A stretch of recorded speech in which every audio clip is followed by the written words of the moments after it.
try to bring you high-quality educational and informational content every single day. Why do you think the price is having such an anemic time? The news story of the hour. Jump onto the chart. Is this the beginning of a massive financial unraveling? We got to add a little addendum to the show map today. So we start here on the daily. Now, we've been looking at the RSI on Bitcoin's daily chart for the last several days. It always has been, but it's been increasing over the last 50 years since the government has been bigger. Hey guys, what's going on? Jebb here, and welcome back to Coffee and Crypto, guys. This is our weekdaily morning show where we bring you the latest Bitcoin and cryptocurrency technical, on-chain, and fundamental analysis. And today, we're going to be asking the question, is Bitcoin going to turn into a battleground, the place that the future's wars will be fought? We're going to be talking about how the recent default on $100 million in foreign debt that just happened in Russia could lead to accelerated adoption of Bitcoin. And if that occurs, could we see a sort of nuclear arms race happening with Bitcoin mining happening around the world as financial instruments start being turned off as more and more countries adopt Bitcoin? The financial sector for a time becomes neutral and then Bitcoin starts to take over. We're going to be discussing that as a little bit of futurism in today's discussion. And we're also going to be diving deep into Bitcoin's technical analysis today because we need to catch up on what has happened over the weekend. And we're going to be talking about how Bitcoin just broke history by closing a weekly candlestick below a certain price metric. We're going to talk about all of that and more in today's episode of Coffee and Crypto Live. So if you do enjoy, make sure you hit that like button, subscribe to the channel, and follow us for more content. I am joined today by the illustrious T-Shroom. How you doing, T-Shroom? Better than I deserve, Jebb. Saw that coming a mile away. Come on, man. You can do better. Sharon, come on, but seriously, how you doing, man? I'm doing okay. I'm running on low sleep, but I'm excited to bring you the latest in the markets. I feel that. I am definitely running on low sleep, too. Today is a day where I definitely should have brought some coffee to my crypto, but that's okay. We're going to power through. We got a great show lined up for you today, nonetheless, and I am very excited for it. We're also joined, as always, by Smay. How you doing, Smay? I'm doing very good, guys. And I have to say, T-Shroom, I think you deserve better. I think you do. I don't think you are better than you deserve. You deserve that water. I think you deserve to be that good. Yeah. Thank you. Well, we both got our orange hats on today. That's right. Well, mine's a little bit more yellow than yours, but surrounded. you know, I gotta say, go West Virginia. Also, Look like we're on a hunting trip or something. Yeah, that's true. I look like I'm the prey. I got a couple of. We're hunting for gains. Hunting for gains. But I have to say one beautiful announcement, guys. I'm shooting to have the first episode of Reels on Reels done next weekend, so that's gonna be pretty exciting. Hey, why don't we get some more subs before our first video? Technically, I made a short, but let's get some more subs. Come on, why not? Yeah, let's get some more subs. I subbed. I'm trying to find. Are you subbed? I'm trying to find your channel, but you unfortunately have a bit of an SEO conundrum. I kind of And that is do. that whenever you look up Reels, it brings up Instagram. Yeah, that's stuff. true. So That's true. I can't. Are even you find subscribed? You can find it in your subs list. Yes, but I have like 1 billion subscribed channels. Oh, dang, why? Because I'm stupid. Oh, okay. I'm just kidding. Anyway, we got a long show lined up for you today, and we are very much looking forward to it. So let's go ahead and jump into. Oh, but hold on, I gotta read green names. Okay, well you can do that. I'm sorry, I gotta do that. I mean, come on. All right, let's see here. We have some beautiful people here. We got Mitch Shaw, Groovy, Elliot Locke, Adam Rourke, Jojo, Siobhan Golay. Who else we got here? We got Kelly Kellum, the illustrious, the absolutely fantastic. Kelly Kellum. And he's going to be on the show soon. He said next Monday, but isn't next Monday Independence Day? Next Monday, we're not going to be. Yeah, we're not here next Monday. So yeah. I believe that may be an error. I'm not sure whose show you're going on, but it might not be ours. That might be a scam. It'll be, we will, in fact, be having Kelly on the show. I think it's Friday, actually, but I'll double check with him. And then we have Grand Roofing Incorporated, Cyberfix Online, SEO by Bradley Kellum. There's Papa Kellum. I love that guy, too. We got Matt C. I love Matt C. Yep. Brad Geidel. I love Brad Geidel. Man, I love all of you guys. Siobhan Golay. I already said Siobhan Golay. And then there's Taylor Warren. Shout out to Taylor Warren. Shout out to And shout out to T-Shroom and shout out to the whole team. And I love all of you guys. Anyways, back to you, Jebb. By the way, if anybody is wondering where Tim is, he is currently in court. being a juror. You thought he did something bad. No, he just has jury duty. So he'll be back tomorrow. We're looking forward. Yeah, I've never had jury duty, and I'm definitely gonna try and find an excuse if I ever get it. But have either of you ever had jury duty? No. Oh, I actually, so fun story. I did have jury duty. And then I called them and I said, hey, I gotta be honest with you. I remember this story. I don't really want to do I it. kind of don't want to. And then they were like, okay. Okay. And they got somebody else. So I technically, I didn't have to do it. It was great. I remember my dad. I don't know how I got away with that, but it worked. I kind of but I don't want, it's like that SpongeBob episode, but I don't want to. Anyway, we got a super chat from Jeremy Shorter. We will be getting into that here in a little while. But first, let's jump into our market pulse. As it is 10:05, Tencent, as you may know, is a massive, massive company in China, has heavy ties to the CCP, the Chinese Communist Party, and they work quite a bit in the gaming sector, and they're focusing on metaverse development with a new extended reality unit. You can see the company announced the unit's creation to staff earlier this week. With it charged the building Tencent's extended reality business across software and hardware. Extended reality business across software and hardware. The unit will be led by Tencent Games global CTO Li Shen and will fall under Tencent's Interactive Entertainment Business Group.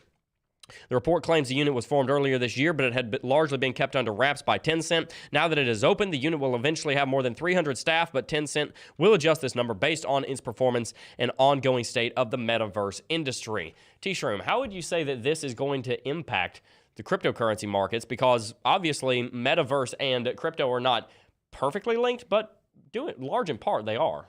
Well, it kind of is shedding a light of legitimacy onto crypto. By Tencent. Tencent being a $460 billion company. It's a Chinese giant headquartered in Shenzhen, and I think Shenzhen is the Silicon Valley of China, and it gets this kind of like, obviously as we know, China has been moving towards more of a capitalist society, over the last couple decades. In certain regards is right, and in much more recently, they've been showing much more preferential treatment to the companies that are willing to kind of do what they want them to do. Binance being an example of one that is not. It is now headquartered outside of China because it was just too capitalist, and it wouldn't just submit to what the CCP wanted. I think that Tencent getting involved in the metaverse is kind of evidence that China, is it warming up to crypto? I think it's too soon to say that, but it's warming up to adjacent industries to crypto. I mean, without crypto, without what blockchains are, you wouldn't have the metaverse in the sense of its security aspect, of its security features. So I think that China is in a sense warming up here, but it's too soon to say that China's going to be running out and buying Ethereum and Bitcoin. Absolutely. Yeah, it's going to be too early to tell that. And by the way, Siobhan, I believe I am pronouncing it right with Siobhan, right? I was joking earlier. I mispronounced your name on purpose just to kind of poke fun at you because we're so very thankful for you being a member for so long. Shout out to you, my friend. But we're going to go ahead and keep moving on here because we got a couple more stories to break down, and then we're going to jump into some Bitcoin technical analysis. If you are here and you are enjoying today's show, I want you to do us a favor. Smash that like button and subscribe to the channel. Hit that post notification bell so you'll be updated every single time we go live with a new stream because we are bringing you content 7 days a week and we wouldn't want you to miss any of it. Let's see if we can't get to 400 likes here in the next couple of minutes. Bitcoin price tops 10-day highs as Bitcoin whale demand sees huge spike. Dip buying appears to be in full swing among whales, new data shows, but analysts remain wary of the outlook for the short term. Unusual whale activity flagged.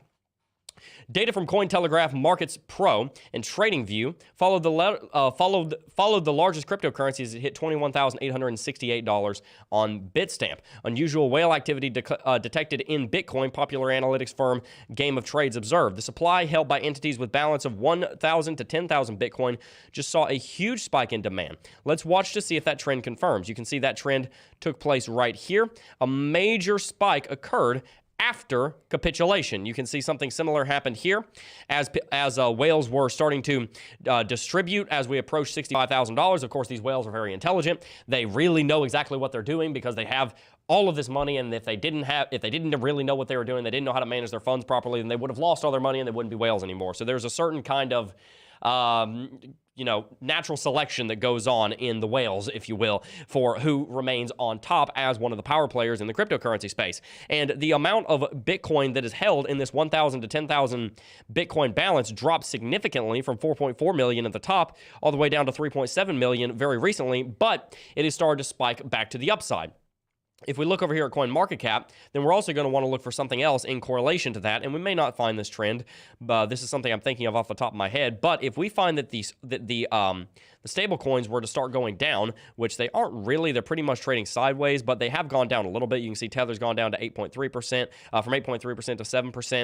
You can see USD coin has gone down from 6.72% to 5.91% over the last week and a half. That would signify that some of the traders and potentially even some of the whales that could be a part of this metric right here are starting to scale back into Bitcoin because they have decided, okay, looks like the bottom's in. Looks like even if the bottom isn't in, we're very close to the bottom. We're going to start deploying capital here, and we're going to start going risk on because Bitcoin is so far to the downside that it's unlikely that it's going to go any farther. So that's kind of what we're seeing happen here. This is something we're going to keep a very close eye on because if the whales do start laddering back in a big way, as I said, that could indicate that the bottom would be in a pretty large way as well. T-Shroom, I'd love to hear your thoughts on this. Why do you think that the whales would start buying right now? And do you think that that signifies that the whales may know something about the future that perhaps we don't?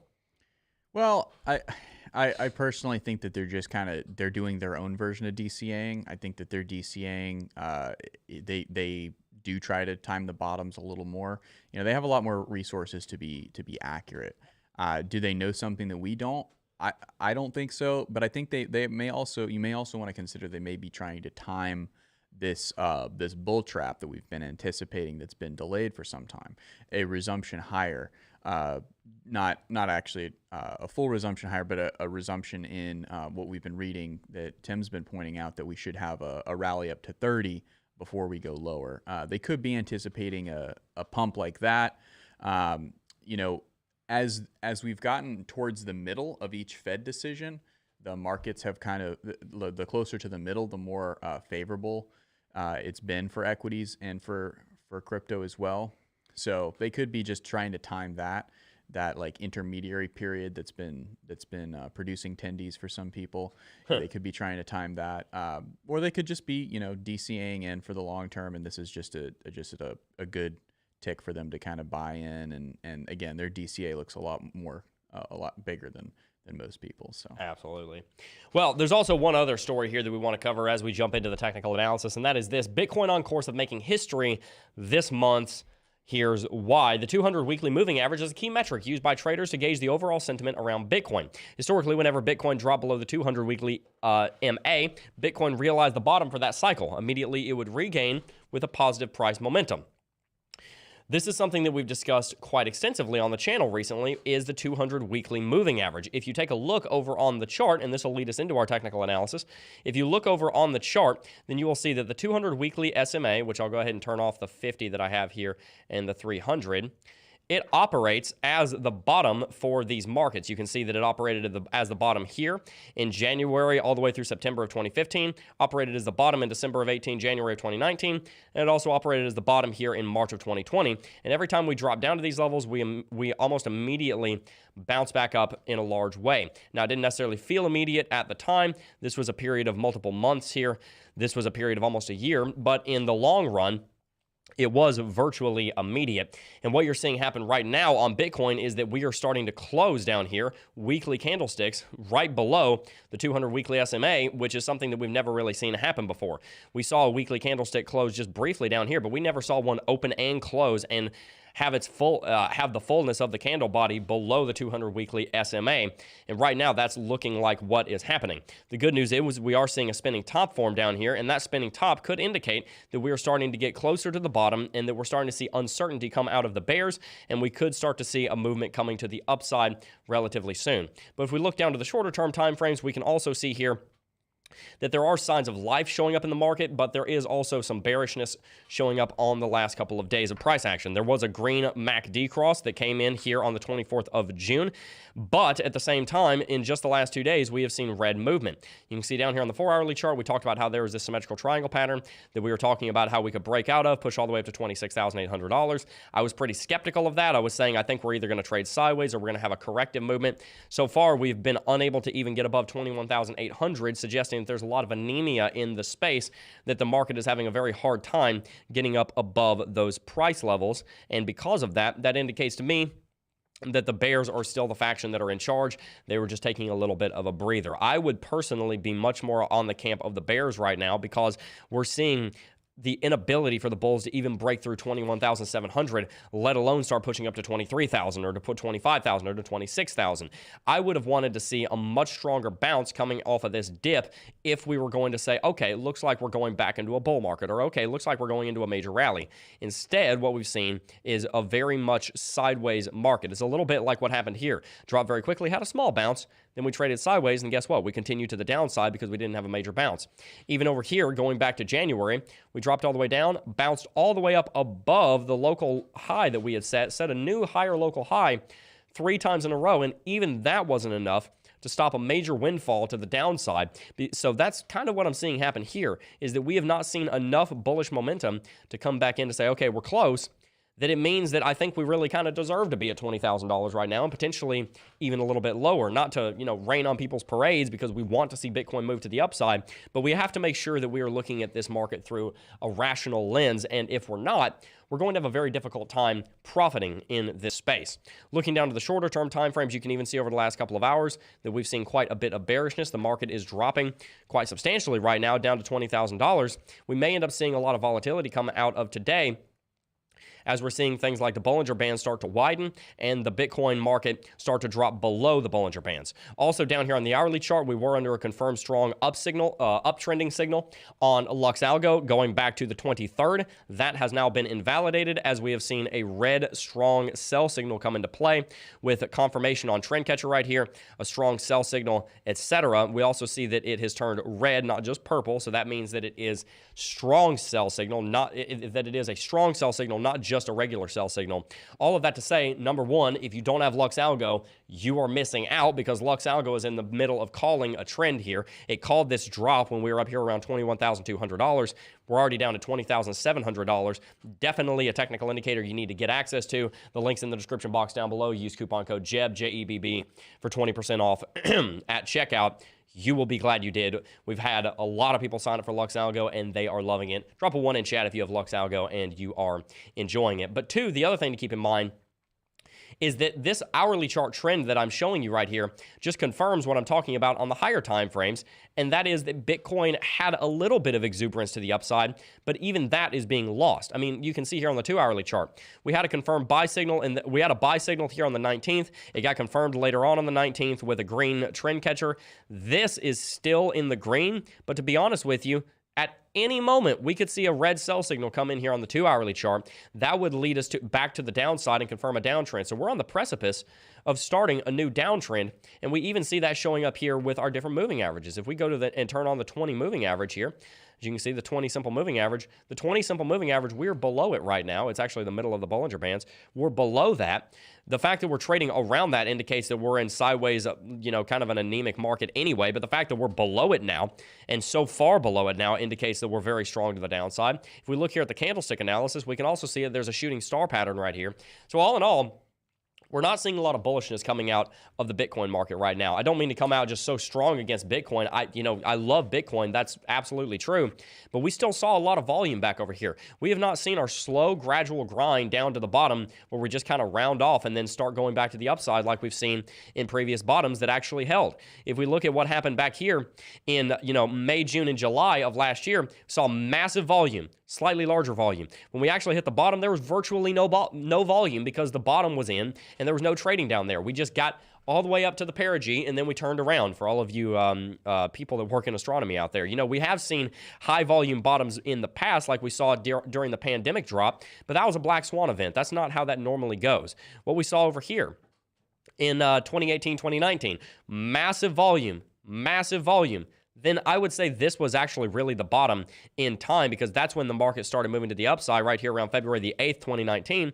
The bottom in price was over here on the 15th of December, a full 2 months earlier, but we rarely saw the actual bottom come into play here, which was the main bottom in time. I would honestly, if I were to tell you the last day of the 2018 bear market, I would put it right here on February the 8th, 2019. That day, when we saw a 10% movement to the upside on very little volume, we saw a 10% movement in a day. I remember that day. I remember that movement and having a lot of hope in it. And then on comes the rest of the 2019, 2020, 2021 bull market. I would honestly put all of this into a bull market that ended here on November the 10th.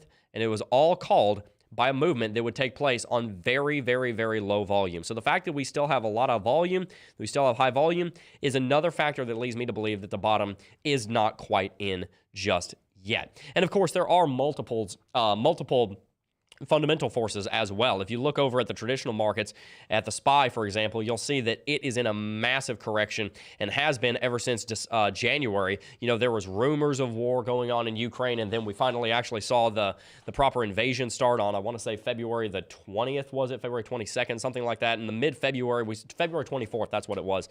From there, we saw a massive capitulation in global financial markets starting right around here, and then we started to bottom out, had a little bit of a bounce, and we've been all downhill ever since because there's so much uncertainty in the markets. We also have the Federal Reserve coming out and raising interest rates every month. That's not helping at all for the short-term price action. It hopefully will have a positive impact in the long run for the strength of the U.S. dollar, but we don't know that.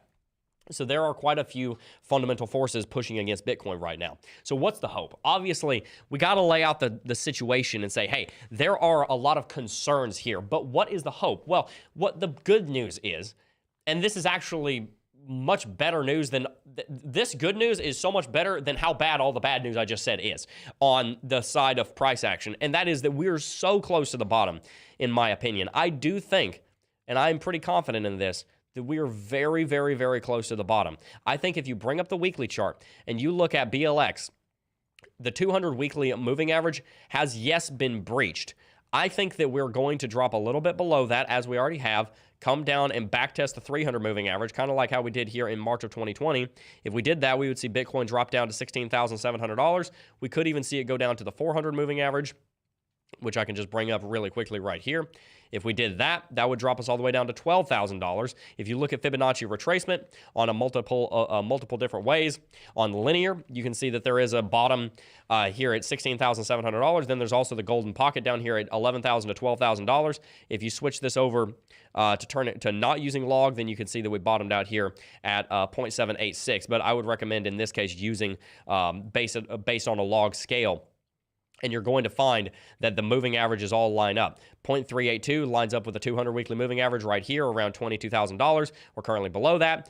The 0.5 region lines up at $16,700, which lines up almost perfectly with this metric. And then right here, you can see the golden pocket at $11,000 to $12,000 lines up almost perfectly with the 400 weekly moving average. And I do think that's what you're going to see. The thing I want you to keep in mind with these moving averages, guys, and this will be one of my final points, then I want to ask T-Shroom some of his thoughts, is that all of these moving averages have done nothing but gone up. Look at this. The 200 moving average goes up. The 300 moving average goes up. The 400 moving average goes up. If you show any of moving average over 200 days, over 200 weeks, it just goes up and to the right. And this is what we talk about when we're talking about the fundamental underlying intrinsic value of Bitcoin. If you smooth out the price action and you stop worrying so much about all of these different highs and all these different lows, and you stop worrying about, oh man, has it gone so low that it's going to, die, or has it gone so high that it needs to crash? Those things are important. We need to ask those questions. But if we start taking a step back and we start saying, okay, what is the underlying intrinsic fundamental value of this project, of this asset? What is it doing? It is moonshotting, and it has continued to do that for the last multiple years. Going back to 2014, when the 200 moving average starts, that moving average is up 20,000% in 8 years. The 400 weekly moving average, sitting here going back from 2018 to where it is now, is up 1,100% in 4 years. We have seen meteoric growth in Bitcoin, and I just want to encourage anybody who's scared of Bitcoin right now, you don't need to be scared of Bitcoin. Instead, you need to be looking for support levels, considering how you want to get into this space, if you want to get into this space, and then start executing on some of those strategies and have a lot of patience. Have a lot of patience, because these moving averages don't move. I mean, the price doesn't move and hit new all-time highs in 2 or 3 days. It takes 2 or 3 years oftentimes. So look for these bottoms, as these whales are doing over here. These whales understand this. They understand what I'm talking about with these moving averages. That's why they're buying exorbitant amount of Bitcoin. Bitcoin is so undervalued right now, it's not even funny. It should be at a much higher price than it is right now based on its fundamentals. It's being suppressed by global financial policy, it's being suppressed by geopolitics, and it's being suppressed by FUD. And so if you're looking to get into a space that's going to bring about massive returns, I do highly encourage Bitcoin, but understand those massive returns don't happen in a year. They don't happen in 2 years. They're going to take 5, 10 years sometimes. And you have to be able to swallow that pill, because one of the great lies that's been told about Bitcoin is that it is a get-rich-quick area. And most of the people that joined at these tops over here thought, okay, I'll get into Bitcoin and I'll get rich and I'll buy a Lamborghini. It doesn't work that way. I don't care where you are. You have to work to get wealthy. And if you want to make money in cryptocurrency so that you can go and, do good works in the world, that's wonderful. But you have to understand that it's going to take work. And I think most people here do understand that. That's why you're still here, even when the market might not be doing exactly what you want it to. So I commend you. Congratulations. Thank you for staying in the cryptocurrency space. You will thank yourself here in a couple of years when you're looking back at a $20,000 Bitcoin saying, man, that was a really low price. I'm glad I bought some while I was there. T-Shroom, do you have any final thoughts on where Bitcoin is going, where the bottom might be, and how people should approach this market during a time like this of such uncertainty? Yeah, absolutely. I think that Jebb does an excellent job, and so does Tim, of drilling in on the charts in between these Fed meetings. But unfortunately, right now, with inflation so uncharacteristically high, 8.6%, it really is the big voice in the room of the economy, in the market. And because it's so loud, the Fed has to do everything it can to quell that violence and that just attention that the inflation rate is seeking and getting. And so I think that the real story in the market is going to continue to be the Fed fighting inflation. Now, we should be getting, here in the next couple of weeks, we should be getting some data on how inflation is reacting. And we could be starting to see some early signs that inflation is indeed coming back down towards that target 2%. But Jebb, it sounds like you think that we're close-ish to the bottom. I don't think we are yet, but it's not because of what the charts are showing. I think it's because the Fed just has more to go. I don't think that they're going to raise rates by 100 basis points, but they've shown that they're willing to front load. They've done it. They've put their money where their mouth is, and they have front loaded these interest rates. And I think that is just going to continue going on into the rest of the year. But every time that they raise those interest rates, it's another ripping off the Band-Aid for the economy, and it's gonna be painful. In between those rates, though, as I said earlier, there is moments of optimism as the markets forget about the rates and other little micro stories kind of take over. Stories like what we're going to talk about today will send a flurry in some market somewhere, maybe crypto, but probably the rupee, as we'll talk about, the Russian ruble, as we'll talk about in a second. But anyway, but I think ultimately we do have lower to go, and that's just because the Fed is going to continue to raise rates at the 75 basis points. Well, what do you think is going to happen then? Just to add on to that a little bit, what do you think is going to happen then when the Federal Reserve finally stops raising interest rates? I mean, they're not going to go to 20%. They're gonna raise it to maybe 8%, and then they'll probably stop. Will we finally see like a sigh of relief in the economy after we hit the top of interest rates? I think it's going to be a lot more than a sigh of relief. I think it's going to be a shout of exuberance once we have the Fed has conquered, or thinks that they've conquered inflation in the short term, meaning inflation can't really be conquered when you have a central bank. But when they think that they've conquered the commodity price based inflation, I think that they will then go into lowering rates, and perhaps at a 75% basis point. But that seems to be what the market is speculating on now, is where will the Fed start to actually lower rates, not to just keep it consistent. Because remember, we're going into a recession. The way you fight a recession is by lowering interest rates. So the Fed, it really kind of comes down to how bad unemployment gets by the winter, by the end of the winter. If unemployment is at pushing 6 or 7%, then that could give the Fed all the ammunition it needs to justify going ahead and reducing interest rates, especially if inflation by then has come down to a reasonable level. Even probably 3 to 4% would be a level that the Fed could justify going ahead and bring down those rates if, remember, unemployment rates have started to climb.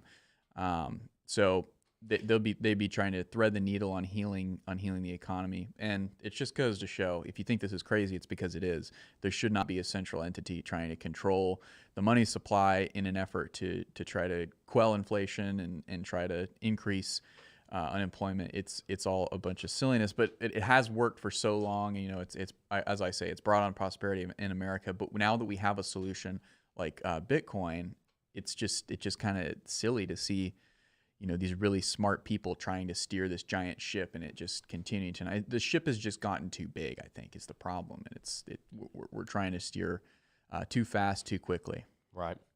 Well, I could go on about that for the rest of time because I have a lot more questions that direction for you, T-Shroom. Maybe we'll get to them a little bit later, but let's go ahead and catch up on Super Chats. We got a bunch of them today. Thank you guys so very much for all of those. Let's jump into it. Yeah, absolutely. We've got a bunch of them, as you said. So I will start off with Jeremy Shorter, member for 8 months, and a Jebbi Padawan. He said, "So excited to be part of this fantastic group. May God profoundly bless all of you." May God profoundly bless you also, Jeremy. I appreciate that. Thank you so much. We believe in the Lord here, and we surrender everything to him. So thank you very much. And thank you so much for being a member for 8 months. So then we've got Jay Ferrari, who has donated about $10. Brother of Jay Lamborghini. Yeah. Yeah. I'm sorry. Mr. and Mrs. Ferrari's son, Yep. or daughter, has donated. Now we got some more super chats coming in here. It's $10. Said several ETH or a single BTC. Which has a better opportunity for growth in the next couple of years? Your opinion, not financial advice. I would prefer Bitcoin because Ethereum has a competitor, multiple competitors that have a very strong argument to compete with Ethereum. Nobody has an argument to compete against Bitcoin. Nobody's even close. You know, there are other decentralized, quote unquote, decentralized payment solutions. There is no such thing as anything that can compete with Bitcoin at its own game. So I would pick Bitcoin. Yeah, I think I would too, for similar reasons. And also the reasons we're going to talk about a little bit later today. Yes. But then we've got Nico Wildcard, which is a super cool name. I think it's Nico. Nico Wildcard. Nico or Nico? Let's ask. And they donated $5. Said, Jay Ferrari, if you're choosing between one or the other, you might be jumping in too fast. Not financial advice. That's a fair point. Not financial advice, but that's a fair point. That might be the case. Yeah. Unless you're transferring losses over to BTC. That's actually what I did with Sol. So I was down bad on Sol, but I justified it by selling and then immediately putting it into ETH and BTC because I think that, you know, the gains would come back eventually, even though I think that BTC and ETH could potentially go lower. So moving on to the next super chat, Jay Ferrari then responded to Nico Wildcard by donating $5 and saying, "Just traded my ETH for a BTC." So there you go. Wow. I like how they're having a conversation back and forth in super chats. Hey, Keep it up. We love it. Keep going. Yeah. You know, start using $100 bills from now on. No, I'm joking. And then Wildcard responded, said, "Probably feels good to own a whole BC." And then Jay Ferrari said, "Sure does. Never thought I could." Yep. And then I remember getting there. It was a good feeling. Member for 9 months, Jebbi Knight said, "I just discovered I can pay my rent using Coinbase card. I get $50 in free Bitcoin every month." Wow. That's awesome. That's really, really cool. I am interested in that for sure.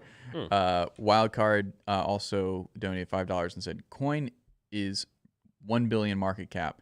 How many more multiples of this do you think it's worth, considering its percentage of the total market cap?" I'm not familiar with what you're talking about, so I couldn't really answer that very well, but we could potentially look into that and get back to you. I mean, Coin Artist, is this what we're looking at? No, that has a market cap of $125,000. I don't think that's it. Is he talking about Coinbase's stock? Oh, I think Coinbase is worth more than a. Oh, that's probably what it is, because the ticker for Coin is Coinbase's Coin. That's what I was. How many more multiples of this do you think it's worth? So it's Coinbase. Coinbase is worth $12 billion right now. So I'm not really. How many more multiples of it do you think it's worth, considering as a percentage of the total market capitalization? I mean, I think Coinbase could easily be worth I think Coinbase could be a $200 billion company here in the next 5 years or so, but it's going to take the cryptocurrency market growing, to $10 trillion or more, and a lot of people using it. So.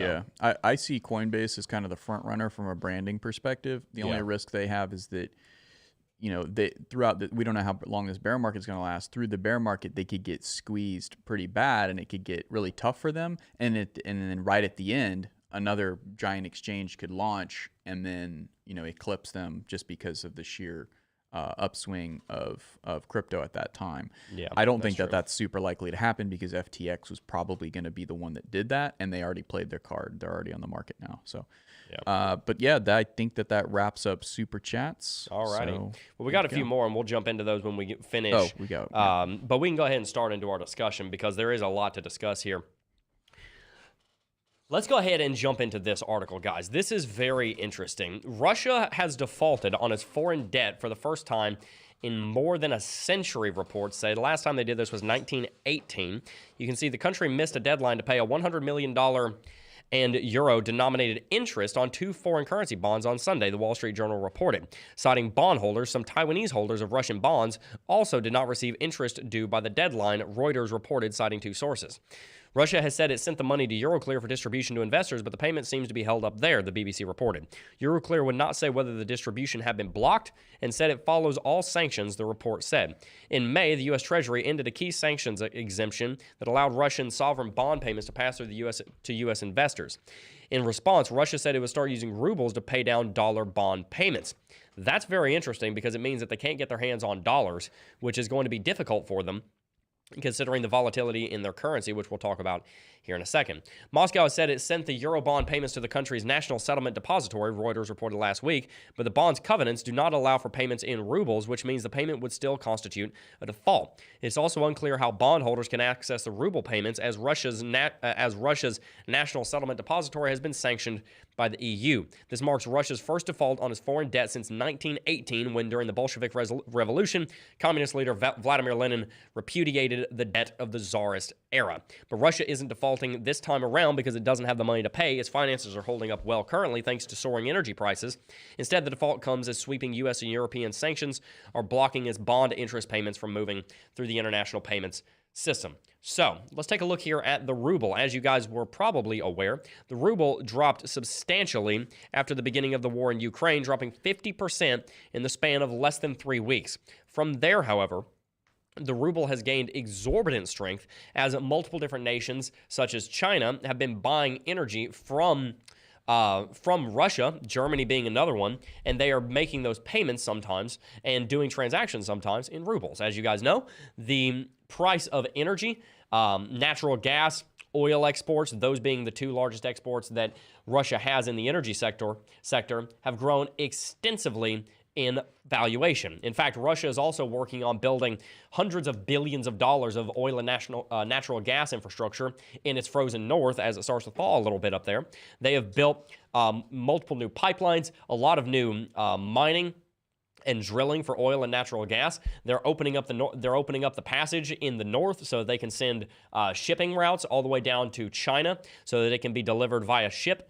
Those are icebreakers. They're building a base in Kamchatsky also so that the gas can be transferred from an icebreaker to a regular liquid fuel cargo ship. So there's a lot of infrastructure being built in Russia, as well as the pipelines that are still flowing into Europe. So Russia has massive energy exports, and that is supposedly helping to increase the strength of the ruble. So when they're seeing these defaults, it's not that they don't have the money to pay it, it's that the sanctions have gotten in the way of them being able to pay it. So this brings up an interesting question about money being used as a means of financial warfare. And we want to talk about whether or not that is something that could happen with Bitcoin if it becomes majorly adopted, because the traditional financial system has been the source of financial stability in financial markets. But during war, a lot of these major powers, such as Russia, end up being hit very, very hard because they're on the wrong side of history, as it were. So T-Shroom, what would your opinion be on the way that our traditional financial system is used as a means of warfare, and how would that potentially look different if we saw the Bitcoin market be mass adopted by nations around the world? Absolutely. Well, it kind of starts off with just this observation, which is that we have put so much of our trust and we've ascribed so much value to nation states, and we've had so much value for them that we go ahead and buy IOUs from them, and we expect interest in return, and those are called bonds, right? And something pretty similar has happened here, where some Taiwanese folks have purchased Russian instruments, and then the Russian government has then become in debt to those Taiwanese, and it's become past due now, not just for the principal to be paid, but for the interest to be paid to those Taiwanese. And so it's become this cluster, this mess where if there had just been a neutral currency, then it would have been resolved. And one thing that's kind of interesting that I didn't think about before we went live was, in theory, Russia could use the Lightning Network to pay for this, because if they could use the rubles at the front end, and then it gets transferred in ruble at the front end, and then it turns into or it gets transferred into Bitcoin, and then before it reaches the Taiwanese creditors, it gets transferred into U.S. dollars, I suppose. I think that would work. I just don't know if they probably don't have the infrastructure set up to make that transaction. But okay, so moving on from that assumption that if the world stopped ascribing value to states and stopped purchasing IOUs on their behalf, yes, there would be a lot of instability. Yes, there would be a lot of changes that would have to take place. But then on the other side of it, we would have a neutral currency. Now, Jebb has already mentioned this, but there is an individual who is very high ranking in the Space Force. His name is Jason Lowery, and he's also a student at MIT. He's studying Bitcoin and blockchain technology, but he's also the U.S. National Defense Fellow researching Bitcoin, and he's also in the U.S. Space Force. So one of the things that he talks about is what could happen in the future when Bitcoin becomes weaponized, so to speak, and nations start to fight over mining power in order to mine Bitcoin, but then also to earn the rewards from transacting Bitcoin and recording those transactions onto the blockchain. And what could end up happening is actually what his thesis is, that it's actually productive for the world economy. So instead of going to war with guns and even in cyber warfare trying to disable government servers or corporate servers, what could actually happen is actually productive form of power projection. And it's a pretty complex theory, I've got to admit. A lot of folks still don't understand it. But he's a very high-ranking officer in the Space Force, and he's really got his head around power projection. And so it's definitely something we're going to be looking into a lot more. He has a big paper coming out in 2023. But this isn't all about him. This is also, something that kind of has made sense to a lot of other people, that Bitcoin, when it becomes mass adopted, could be a way for governments to ultimately project power against one another. So I kind of want to get your take on that as well, Jebb. What are you thinking? Yeah, well, I have a pinned tweet from Jason Lowery right here that he kind of explains what he's talking about. He talks about the difference between real estate, gold, oil, and equities and other physical commodities such as those, physical assets, I should say, such as those. He says every one of these assets carries a monetary premium that we defend with human lives. And then he says Bitcoin, on the other hand, by transposing monetary premiums into cyberspace using a digital synthetic commodity called Satoshis, we replace the cost of human lives with the cost of an electricity bill for defending our wealth. 3, not having to waste human life to defend monetized wealth is worth every single watt. And he explains the difference is that you have to defend these things with you have to protect and defend them with military and the rule of law. However, Bitcoin is protected and defended with electricity and code.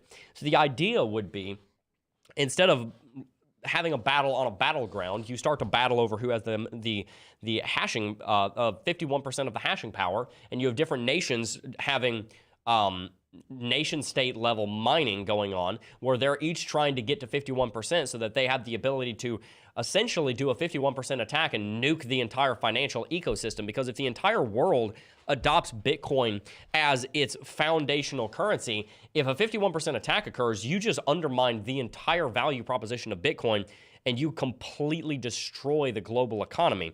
So what I think Jason Lowery is saying here is that if you were to get into a place where every nation had adopted Bitcoin as part of its reserve currency. If you got to a place where Bitcoin was being used primarily as a form of payments, and it becomes a massive part of the global economic system, then nations would be competing, building more and more and more and more mining using dead, wasted energy of like wind out in the middle of the desert that is useless, or geothermal energy in the frozen north of Canada that's useless, that you can't really do anything with because it's so far away that transmitting it would make it unprofitable to extract.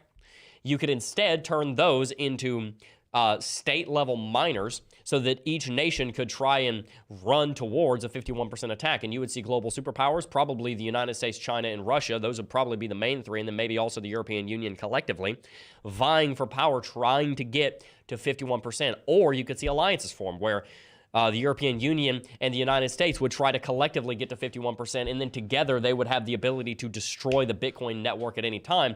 The only sad thing about this is that you would have nations fighting over the ability to destroy Bitcoin.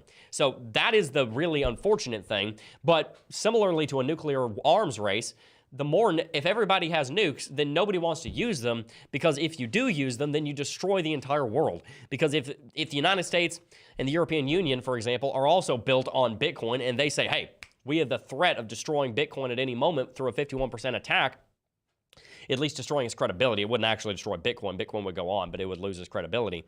Then you have the ability to shut down the entire global financial system, bring the entire world into the biggest depression, recession that you've ever seen, going back hundreds of years, going back probably to the Bronze Age collapse. I mean, you're talking about the collapse of civilization if you just completely in an instant destroy the global economic monetary policy. So what you see happen is that you could start to see different nations going to war using miners. So, T-Shroom, would you agree that Bitcoin could lead us, theoretically, into the next nuclear arms race, in a sense? I think it could potentially do that. I think that what Jason Lowery's theory is actually, it's pretty it's actually the opposite of what you would conclude from observing what Russia has just defaulted on its debt. What I would say is that what Jason Lowery is proposing is something that is very futuristic. It seems possible, and if it makes sense to him, it's definitely possible. But what we're observing today is just the sense that why are people continuing to buy bonds when there's cryptocurrencies out there? And it's because they still believe in state control. They still believe in state power when there is a technology and something that is much more worthy of their trust that exists, which is crypto. But going back to Jason's theory, it would potentially be very it wouldn't be destructive for Bitcoin, but because I think if you're fighting over something, you wouldn't want to destroy it, right? Yes. So, and I don't necessarily think that it's just the 51% attack that the countries would be fighting over. It would be just the sheer brute force of being able to, I suppose it would be being able to rewrite it. And this wouldn't necessarily, what's also interesting is this wouldn't necessarily be applicable for currencies like Ethereum, which is moving to proof of stake, because then it wouldn't really be, because of the way that the protocols work, there's not that risk, there's not that allure, so to speak, because you're not using computer power anymore to mine it. You're using money stored power. Economic energy. Yeah. You're using the stored energy, which to be honest is another battleground that you could see over proof of stake, is who has the larger reserves of proof of stake currencies. And then you run into that conundrum of, now you get back to the whole issue of, hey, I don't want to trade with you because I don't want to help your reserves. I want to make sure that I'm not draining my reserves through importing from you and just giving you money, and then you're building up your reserves.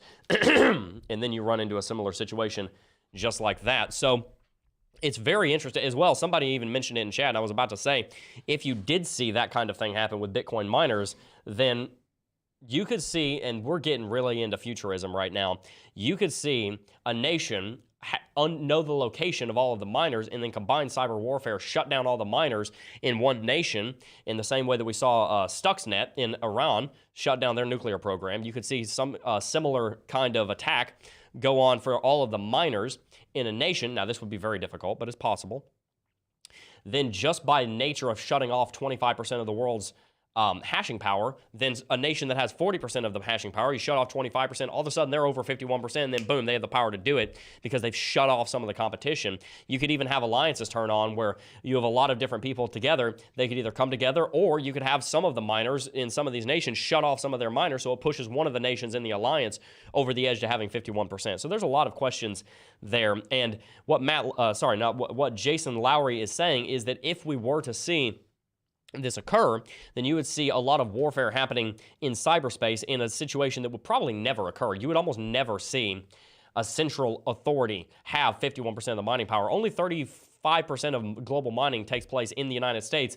And as far as I'm aware, basically none of that is owned by the federal government. So to get to 51%, even from an alliance of nations, would be ridiculously difficult, which is why you would almost certainly never see you would almost certainly never see this instance of the entire global economy getting collapsed, but you could see the warfare transition in that direction as different nations start to battle back and forth. Very interesting conversation to have there about the future of how Bitcoin could be utilized if it does become the global reserve currency. But I do believe that it will become the global reserve currency. So if it does become that, then we will probably see it turn into part of the global battleground of finance, because that happens right now. That's actually how all of the West is battling Russia right now, is through the financial ecosystem. We've imposed sanctions. We've done travel bans. We've done certain tariffs, taxes, all these things. Well, not even that. Sanctions. Just straight up said, hey, we're not doing imports or exports from you. Some nations have done that, or shut down pipelines, as some of the nations in Europe have done. So you're seeing finance being used as the battleground already. So what does the next generation of the financial battleground look like utilizing Bitcoin? That is the million Satoshi question, and we will see how that plays out moving into the future. But the good news is, guys, based on what we talked about with the Fed, based on what we talked about with Russia, potentially using Lightning or another form of Bitcoin payment to get around some of these intermediary third parties so they don't default, because that looks bad on them. All of these things come together and tell us that, yes, we could see another year of hardship in the global economy. We could continue to see interest rates go up. In fact, we almost certainly will. But probably a year from now, we'll start to see interest rates taper, flatten out, maybe around 3, 4, 5, 6%. Then we'll hopefully start to see some tapering. We'll start to see the money printing, as it's called colloquially, slow down. We'll start to see more national adoption of Bitcoin. And hopefully by then, Bitcoin will have bottomed out in a major way. And I think a year from now, you're going to see the beginnings, the first stages of a bull market. And I suppose to make sure we're ending on a high note, we should end with that note. T-Shroom, would you agree with that? 12 months from today, June 27, 2023, do you think we're at the very genesis of a new bull market? I think it'd probably be before then. I agree. But I think it's for the wrong reasons, right? I think it's because it would just kind of, Bitcoin would continue to peg against the equities, and by then, more than likely, the Fed is probably done fighting inflation, and it's trying to fight a recession. So Bitcoin would resume upwards, past 35, probably up to 40, and maybe even testing new highs. But it's for the wrong reasons. And what I would much rather see is at some point in this bear market, something happen where the government gets a real wake-up call. I don't want to see chaos. I don't want to see, ultimately people suffering. But what I would love to see is for Bitcoin to depeg from everything that's going on in the economy and show itself to be the new gold, to be a currency that people can look to all around the world for stability. And that's what I would like to see. Is that going to happen? I don't think it's likely, because I think that what's ultimately going to happen is we're going to get to some level where institutions are like, okay, it's not going to go any lower. They pile in, and then it just rockets up. But at that point in time, I think the rest of the economy probably would be rocketing up as well, meaning Microsoft, Amazon, ExxonMobil, all these companies who've really gotten hit during this time. ExxonMobil not being one of them, obviously, because it's an energy. But ultimately, it's kind of a by this time next year, probably, unless inflation's just continue to be out of control and the Fed has to take rates up to like 12 or like 15, which would be just insane, Lord. And nobody would be buying homes at that point. The economy would look very different. We'd be deep into a recession. But even then, the Fed would then have to reverse course, probably at 100 basis points. And by that point, you're going to have economists scratching their heads being like, okay, how sustainable is, how much longer are we going to just keep doing this crazy Keynesian economic policy that just winds up with these outrageous numbers that were never anticipated by those who were founding the Federal Reserve and the tools that it set up. These rates are supposed to be only moving just tiny little bits, like 25% or 25 basis points, maybe 50 basis points. And now not only is 75%, not only is 75 basis points the norm, but it's what we have justified to ourselves we have to do to keep the economy going forward. So it's such an unstable system. It's such an unstable system. Yeah. And the bigger it gets, it's just so unstable. I'll just leave it at that. So there's all that craziness, but also remember what's been going on for the last since 2016-ish is that the ECB and the Bank of Japan, and I think the Bank of England, have had negative interest rates. Yep. So we've been having historically, there's been a culture of extremism in Keynesian economics. It's not like everything has been normal and now things are getting crazy. It's been crazy. We've had negative interest rates, meaning you get paid to take out loans. Now, obviously, only the people that enjoy that are the giant banks like Goldman, Berkeley, and Deutsche Bank, and giant banks like that are enjoying. And they're not really, but that just shows just how perverse this system has become, and it needs replacing. And that replacement is here. And it's Bitcoin. And it's Bitcoin. Boom. Love that. Well, let's read some super chats and we'll wrap it out. Let's read some chats that are very super. We've got a couple. Mike Markle has presented an interesting concept, donating $5. Hey, T-Shroom, let's do a podcast together about conspiracy. This world needs more of your voice. Ha ha ha ha. Well, the ha ha ha leads me to believe that this is a little bit of a joke, but conspiracy is not necessarily something I want to associate myself with. I think it has kind of a bad name, although I think a lot more conspiracies are true than people would believe. But sounds like something a conspiracy theorist would say. You know what you say to somebody who thinks the moon landing didn't happen? You think the moon's real? There you It's go. a hologram. Yeah. Get them, just one up them. I'm just saying, just go to the next level. They won't know what to say. Nico Wild also said, Jebb had the pronunciation. By the way, you playing imposters? I'll donate some blood to give away if you do. Probably not. I've been super busy over the last ever, and it's probably going to continue for a long time. So I don't know if I'm going to be able to do that, but I appreciate the clarification and everything. Yeah, and then Nico Wild did say that it was a typo. He meant 11 billion, which is right. what the market cap of Coinbase is.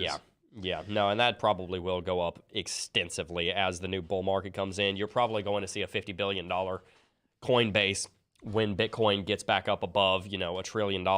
You're going to see Coinbase do extremely well as the cryptocurrency market continues to rally. As T-Shroom said, there is an opportunity for a competitor to come in and start attacking Coinbase at the bottom of this bear market when you will have a massive amount of opportunity for new companies to come in, but we'll have to see on that. Yeah. We got another super chat here. Bobo the Crypto Hobo said, the difference between conspiracy and the truth is 12 MOS. Months. I would agree. A lot of things that are conspiracy probably did actually happen. I would agree with that. There are some that aren't, but that's a case-by-case basis, of course. Guys, if you did enjoy today's show, make sure to hit that like button.